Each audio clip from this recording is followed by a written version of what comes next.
Hello and welcome to the TC Exchange podcast. I'm Amity Kraus, ex-retail girl turned realtor turned business owner, where I teach new transaction coordinators how to navigate the complex real estate industry and coach experienced TCs how to level up their game and businesses to add even more value to their agents. Come along with me while I guide you through this intense, complicated, but always fun world of transaction coordination.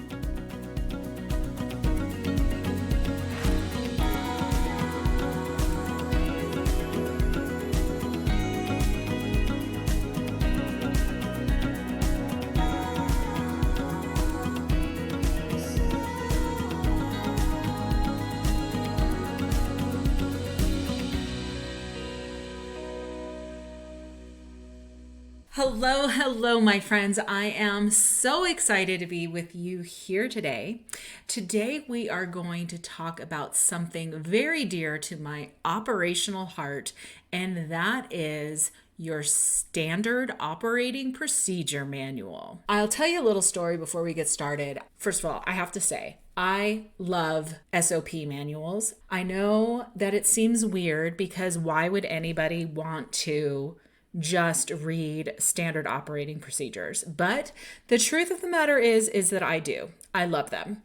Back in the day, I worked for a really large retailer, and at the service desk of this retailer, they had a great big massive binder. I'm talking 4 inches, maybe it was more, that was filled all of the tabs and all of this information about every single policy and procedure related to operations for this company, and operating a retail store was in it. And every minute that I had that was extra throughout the day, I would pull that big old manual out and I would sit down and I would just start flipping through it. And I loved it. I love having the answers to the questions that I have. I love getting that information without having to go and find the right person and ask that person and try and interpret what they're trying to say. I'm a big reader, and so sitting down with an operations manual is very, very comforting to me.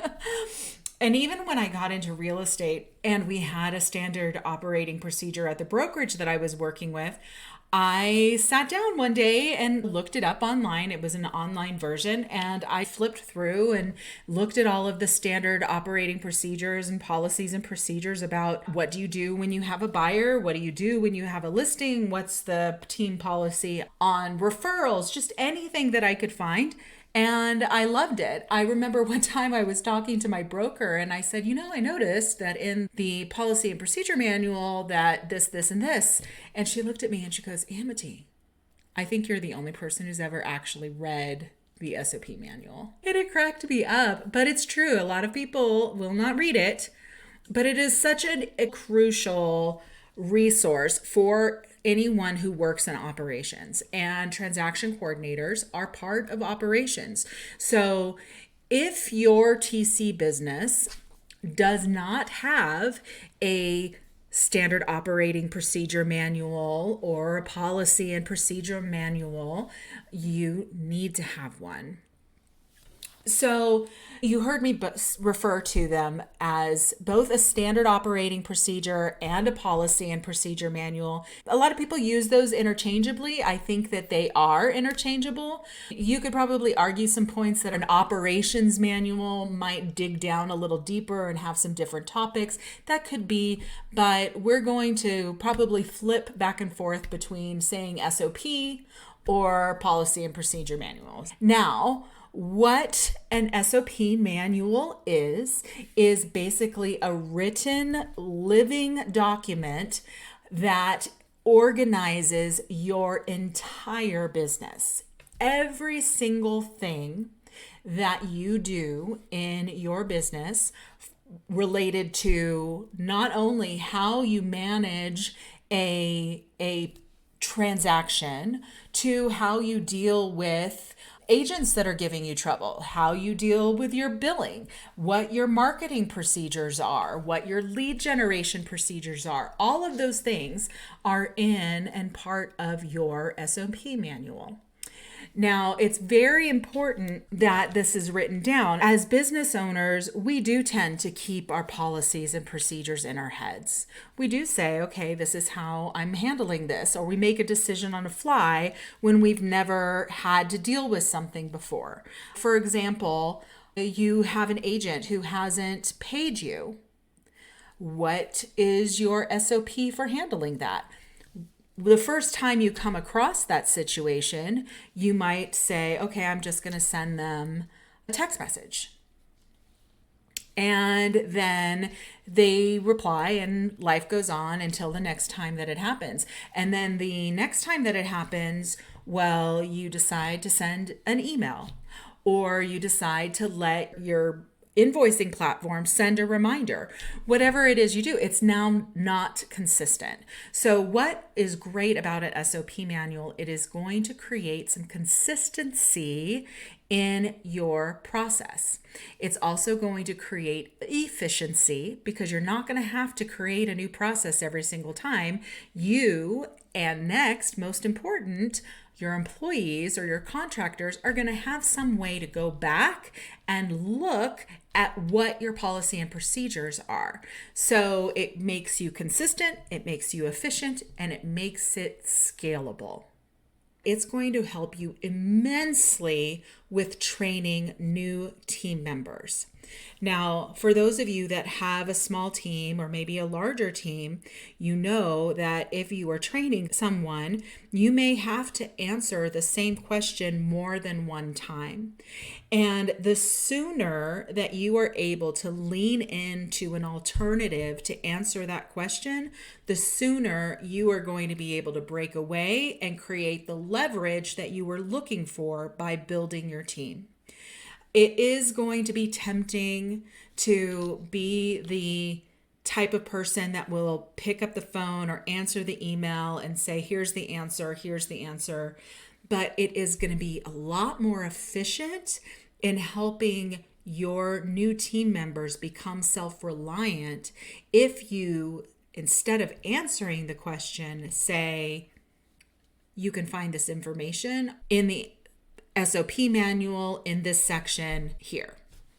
Not only are you writing it to have a place for standard operating procedures so someone can go and answer a question on how to do something or what our policy is, but also a place to learn how our processes work. So I have sections within my SOP manual broken out by state, and then I will specifically go over each document that is required for compliance.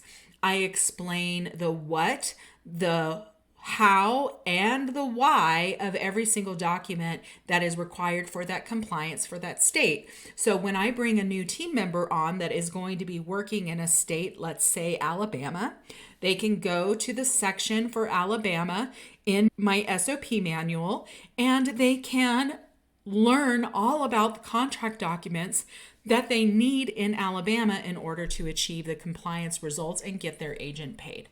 So it's a fantastic training tool. Other things that you can talk about in your SOP manual, your client onboarding process. You can talk about your client offboarding process. You can talk about what the policies are for closing procedures, what your expectations are for sharing information with parties on the other side. Whatever it is as a business owner that's important to you of how you've created your business and set up your service, that can go in your SOP manual. To create an SOP manual, you want to first start with the end in mind. So you're going to identify those processes that have to be documented. You want to think about what are the tasks that are repetitive? What are the tasks that are delegated? What are the pain points or bottlenecks in your current process? And that is going to help you create your outline, which we'll talk about more in the next step. So to brainstorm, I suggest that you get together with your team if you have one and just sit down and write down all of the tasks related to a transaction or involved in your business. So your transaction tasks, your operations tasks, your marketing tasks, your social media posting tasks, all of the things, everything. You want to write that down, and that will help you then take that information and prioritize your processes. If you do this right, I'm going to be honest with you, you are going to be overwhelmed.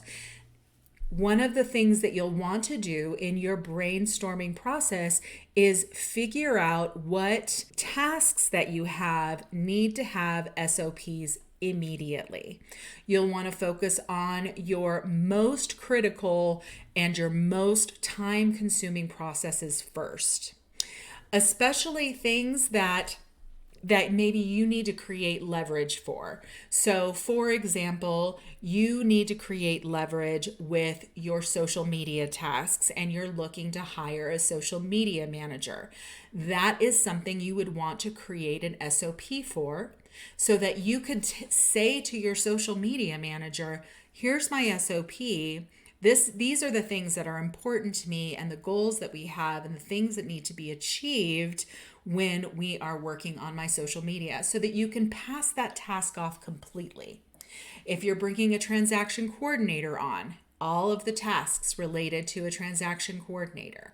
If you're bringing on an assistant who's going to help you create your listings, you are going to create specific tasks for that person. So that will help you leverage more quickly. So some high priority SOPs for transaction coordinators, things like client communication, your timeline management, your file documentation standards. That's very important, that you'll need to make sure that it's clear. How do you save things? How do you save documents in your company drive? When you get to the part of actually writing your outline, you're going to want to organize your SOP manual with both sections and subsections. So an example structure is going to be your introduction, what the purpose of the manual is and how to use it. Then your company overview, a brief description of your company. Make sure that you include your mission, your vision, and your company's core values. You could include things like who the team members are on the team, who does what in your company. You'll want to include your tools and resources, so the list of your software that you use, the templates. You could have copies of your templates printed out or attached into your SOP manual, because that will make it easy for you to import them into a new platform if you happen to switch. Any other resources, technological resources that you use in your business. And then your key processes. So detailed instructions for every task. How you take in a new client. How do you process a file? What are some of your post-closing tasks that you do? All of those are going to create your overall structure. Then what you'll do is you'll outline your specific procedure. So break down each task into steps, like using bullet points or numbered lists, anything for clarity. Now, this is something I do recommend. We know this by now, right? Every person learns slightly differently. Some people do really well learning from listening. Some people learn very well visually. They need pictures. Some people need to be able to read. So what I do suggest doing is that you consider a combination of all three as applicable when you are creating your SOP manual. So for example, Let's say that your TC company uses Dotloop to create and store documents. So what you would want to include, or what you would consider doing, is creating a written list, 1, 2, 3, of how you were going to create a transaction in Dotloop. Let's just use that as an example. So you create a written list in your SOP manual that says step 1, step 2, step 3 of how you create a transaction in Dotloop. That covers your written learners. Then consider doing a screenshot type of situation for your visual learners. You can use the platform that's called Tango, Tango. It's an extension for Google Chrome, and I believe that it's available for Safari as well. I'm not entirely sure. I use Chrome, and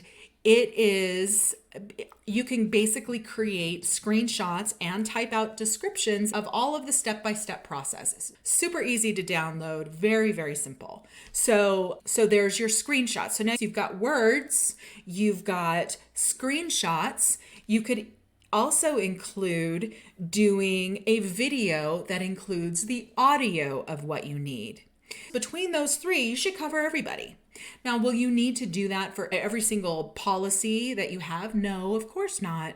But for things that are quite detailed and that really have a step-by-step process, first you do this, next you do this, next you do this, then you do want to consider that. Keep that in mind. And then also remember, I mentioned before that this part is the overwhelming part, right?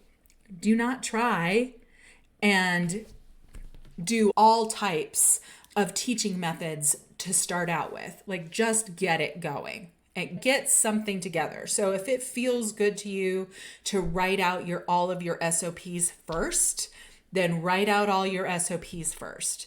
And maybe now that you have your SOPs all written out, now the next task that you can do, or the next thing you can do, is go to your virtual assistant and say, let's use Tango and do screenshots of each one of these tasks. And then you've leveraged your time and you've continued building out your SOP manual. It's really important that when you are writing your SOPs, that you are keeping it very, very simple and very clear. You want to use very straightforward language. Avoid all of the jargon, avoid any initials, don't say SOP, say standard operating procedures. And if you are going to use all of the initial words, NAR, SOP, DA, CDA, any PSA, any of those things, I would create an acronym glossary so that you can identify what all those mean. Because especially if you have someone who is brand new coming into an industry, and we use these very frequently in real estate, it can be very confusing. And even from market to market, they change a little bit. So I would suggest doing a glossary. That's my little tip to you. And also, you want to be very specific and detailed. So, details really matter when you're talking about timeline. That's what we do. We are very, very detailed people. We want to be specific in timelines, specific in our communication methods, and we want to be detailed in the tools that we use. When you do something like you're writing your operations manual, you're writing a task, and the task is file the documents, don't say just file the documents. Get detailed, get specifics. Specify which documents, where to file them, and how to name them. Just take away any chance of someone to misunderstand or misinterpret what you're saying. Now, it is important that you are going to review and update your SOP manual very regularly. I would suggest reviewing it on a quarterly basis. You don't necessarily need to review every single section of your SOP manual quarterly. Maybe you choose a section to review on a monthly basis, or maybe you review quarterly, whatever it is, but create a review process so that you can get in and update your manual as things change. I talked earlier about how in my SOP manual, I have training that I've done for new transaction coordinators on how to go through the contracts and everything related to compliance. Well, we know that every year or even more frequently, things change. And so there's new documents that will need to be added, taken out, revised, or whatever. You're going to want to have a process for making sure that you are reviewing and revising your SOPs. So I think that pretty much covers it. I really encourage you to start working on your SOP manual today. I think that it's really important that you get that going. We are well into the second half of 2024, the new year, and having an SOP manual in place will be a game changer for you in the new year. I do suggest that you pick one process and create an SOP for it this week. You don't have to decide right now where you're going to house it.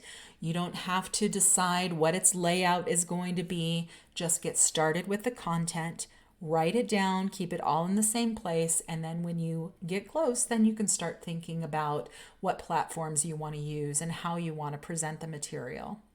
There are available resources everywhere. If you look online, you can find copies of outlines that some people have used. Some of the TC community has generously shared their SOP manual outlines.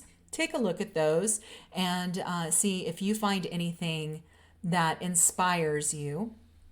But remember, this is your document. This is your business. So you may see some things that are in someone else's SOP manual that don't make sense for you, and that is totally fine. And you might see some great ideas that you want to apply, and definitely do so. But if you see things that don't apply, that doesn't necessarily mean that you're doing anything wrong. That just means that you're not there yet. And maybe that's something you grow into, or it's something that you will never have to worry about because that's not how you operate your business. All right, you guys. So I hope that you found that helpful in getting started on writing your SOP manual. We talked about what it was and why you need it. We talked about how to brainstorm your manual, write your outline for your manual, and gave you some tips for writing an effective SOP. Thank you for tuning in to the TC Exchange podcast. If you found this episode helpful and want to take your transaction coordination business to the next level, I invite you to join the TC Exchange Mastermind Group. This is an exclusive small group coaching program where you'll get personalized guidance, connect with fellow TCs, and grow your business together. We're kicking off in September, and with limited spots available, now's the time to secure your place. Click the link in the show notes to learn more and reserve your spot. I can't wait to work with you and help you achieve your goals. And that wraps up another episode of the TC Exchange podcast. Thank you so much for joining me and being a part of this incredible journey through the world of transaction coordination. Remember, every challenge is an opportunity to learn, and together, we're setting the compass to true north. If you want to dive deeper into the world of TCs or simply connect with our growing community, follow us on Instagram at TrueNorthTCT. For exclusive content, insights, and engaging discussions, be sure to join our Facebook group, the TC Exchange. And for resources, courses, and a treasure trove of knowledge, check out our website at TrueNorthTransactionServices.com.